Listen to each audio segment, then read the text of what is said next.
Ikinuwento ng ilang nakaligtas sa lumubog na MV Trisha Kirsten 3 sa Basilan ang malagim na pangyayari noong madaling araw ng January 25. Ayon sa ilang pasahero, may napansin na silang sira sa naturang roro bago ito lumubog. May report si Gav Villegas. 95 degrees so. Ibinahagi sa PTV News ng isa sa mga survivor, ang 62 taong gulang na si Norhosin Sali, ang kanyang kwento sa paglubog ng MV Trisha Kirsten 3 sa katubigan sakop ng Basilan noong madaling araw ng January 25. Ayon kay Norhosin, maganda ang panahon nang umalis ang roro mula Zamboanga City patungong Holo sa Sulu. Noong nagtungo sa palikuran si Norhosin, napansin na niya na mayroong sira ang roro.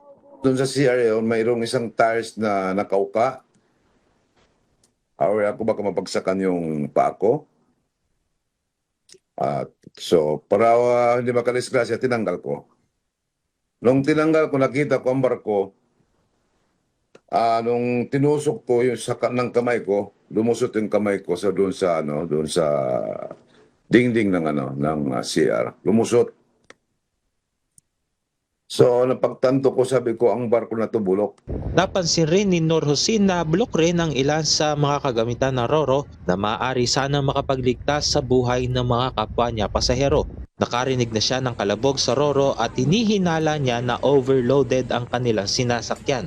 Dito ay ginising na niya ang kanyang tiyahin, dalawa niyang kapatid, pinsan at kanyang abogado para kunin ang life jacket. Nahirapan rin ang iba pang pasahero na kunin ang kanilang life jacket.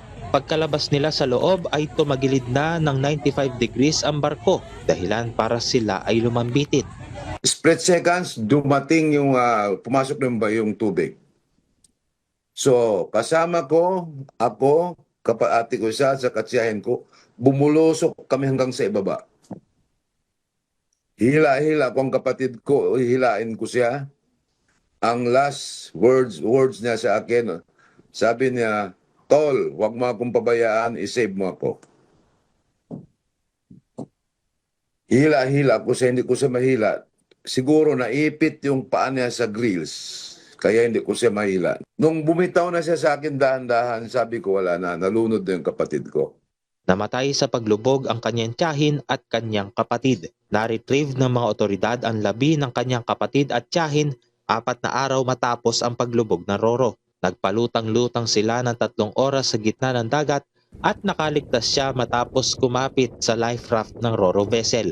15 taon na rin sumasakay ng mga barko ng Allison Shipping Lines si Norhosin dahil sa pagiging trader. Namigay na rin umano ang pamunuan ng Allison Shipping Lines ng financial assistance sa mga survivor na nagkakahalaga ng aabot sa 30,000 piso. Nung binasa ng attorney namin, parang trap siya.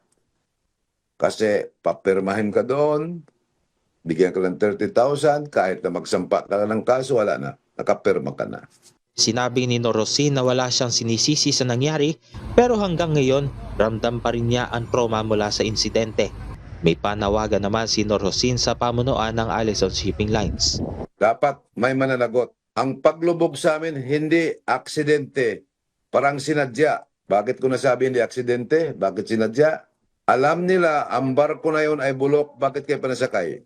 Ang barko na yun, ang unang biyahe nila, papuntang Tawi-Tawi. Alam na ng taga-Tawi-Tawi na ang barkong bulok, wala nang sumasakay doon sa barko na yun.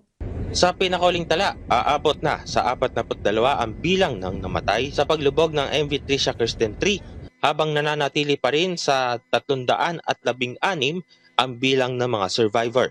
Nauna nang sinabi ng Maritime Industry Authority o Marina na pag-aaralan nila ang mga salaysay ng mga survivor na tulad ni Norhosin na kulang ang life vest.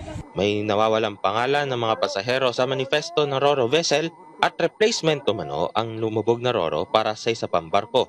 Gav Villegas para sa Pambansang TV sa Bagong Pilipinas.